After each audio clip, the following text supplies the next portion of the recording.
Hi வணக்கம். இது உங்கள் தென்காசி சாரலை சுலாமி.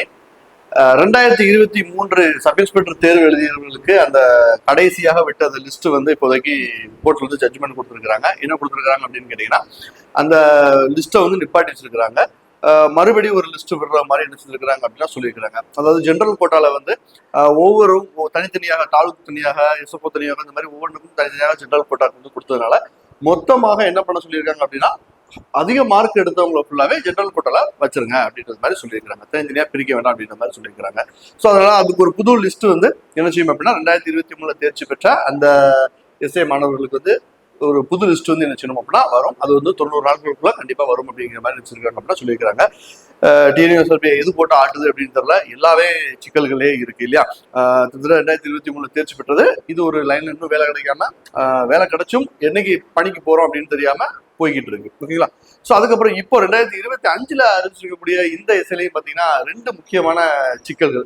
அந்த சிக்கல்களுக்கு அரசு செவி சாய்க்குமா அப்படின்னு கேட்டீங்கன்னா, இப்போ வரைக்கும் எந்தவித ரெஸ்பான்ஸுமே என்ன செய்யல அப்படின்னா இல்லை. ஒன்று வந்து என்ன அப்படின்னா, டிபார்ட்மெண்ட் கோட்டாக்கு அந்த டேட் ஆஃப் பர்த் அப்படின்றத 2024 கால்குலேட் பண்ண சொல்லிட்டு மற்ற ஓப்பன் கேண்டிடேட்டுக்கு வந்து 25 கொடுத்தது ஒரு மிகப்பெரிய தவறு இலக்கு. அதை அப்படி செஞ்சிருக்க கூடாது. பட் அதை வந்து எவ்வளவோ முறையிட்டும் எவ்வளவோ பெட்டிஷன்ஸ் கம்ப்ளைண்ட் எல்லாமே கொடுத்துக்கிட்டு இருக்குது. இருந்தாலும் அதுக்கு அரசு வந்து எந்தவித இதுவும் என்ன செய்யல அப்படின்னா சாய்க்கல.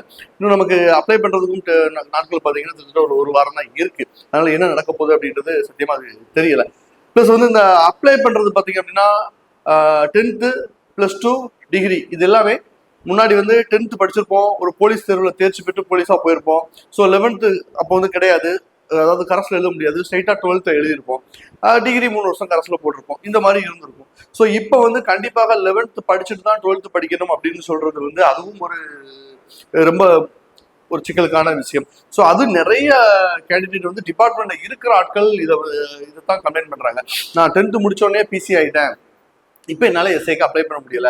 ஏன்னா நான் 10th முடிச்சுட்டு நான் வேலைக்கு போயிட்டேன், பிசியா ஒர்க் பண்ணிக்கிட்டு இருக்கிறேன், நான் வந்து +2 எல்லாமே கரஸ்ல பண்ணிட்டேன் அப்படின்ற ஒரு பெரிய ஒரு சட்டச்சிக்கல். இது வந்து போன தேர்வு வரைக்கும் இல்லை, இந்த டைம் கொண்டு வந்தது அதுவும் ஒரு பெரிய. இதையும் நிறைய கம்ப்ளைண்ட்ஸ் எல்லாமே போய்கிட்டு இருக்கு. பட் அதுக்கான எந்தவித ஆப்போசிட் தரப்புல இருந்து அரசு தரப்புல இருந்து எந்தவித ஒரு இதுவுமே நினைச்சல அப்படின்னா வரல.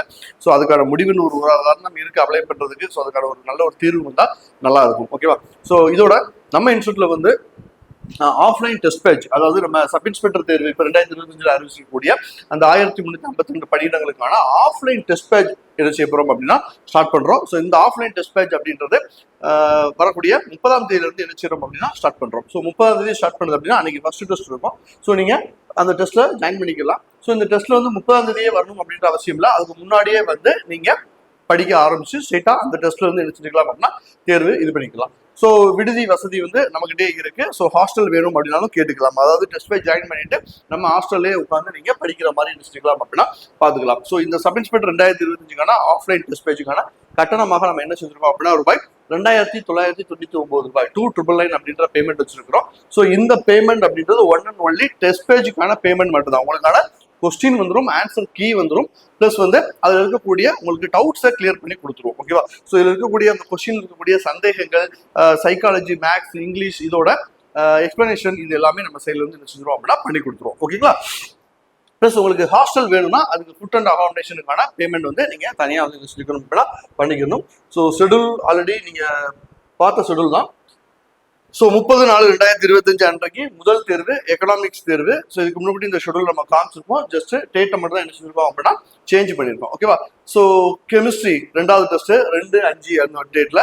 ஸோ அடுத்த டெஸ்ட் வந்து 5/5/2025. இந்த மாதிரி 50 தேர்வுகள் வந்து எடுத்துருக்கோம் அப்படின்னா ஆஃப்லைன் டெஸ்ட் பேஜுக்கு நம்ம தயார்படுத்திருக்கோம். ஸோ இந்த ஆஃப்லைன் டெஸ்ட் பேஜ் உங்களுக்கு வேணும் அப்படின்னா தாராளமாக நம்முடைய எண் 7373739875 அப்படி அல்லது 7373739876 அப்படின்ற 2 எண்கள்ல எந்த எண்களை தொடர்பு பண்ணினாலும் நீங்க என்ன செஞ்சுக்கலாம் அப்படின்னா இந்த ஆஃப்லைன் டெஸ்ட் பேஜ் அப்படின்றத கண்டக்ட் பண்ணிக்கலாம். ஸோ தேர்வு முடிகிற வரைக்கும் நீங்க சப் இன்ஸ்பெக்டர் எக்ஸாம் முடிகிற வரைக்கும் நம்மளுடைய ஹாஸ்டல்ல உங்களுக்கு படிக்கிறதுக்கு இடம், உணவு எல்லாமே என்ன செஞ்சுருவாங்க அப்படின்னா கொடுத்துருவாங்க. ஸோ இந்த டெஸ்ட் பேஜை நீங்க என்ன செஞ்சுக்கலாம் அப்படின்னா ஜாயின் பண்ணிக்கலாம். அனைவருக்கும் வாழ்த்துக்கள். நன்றி.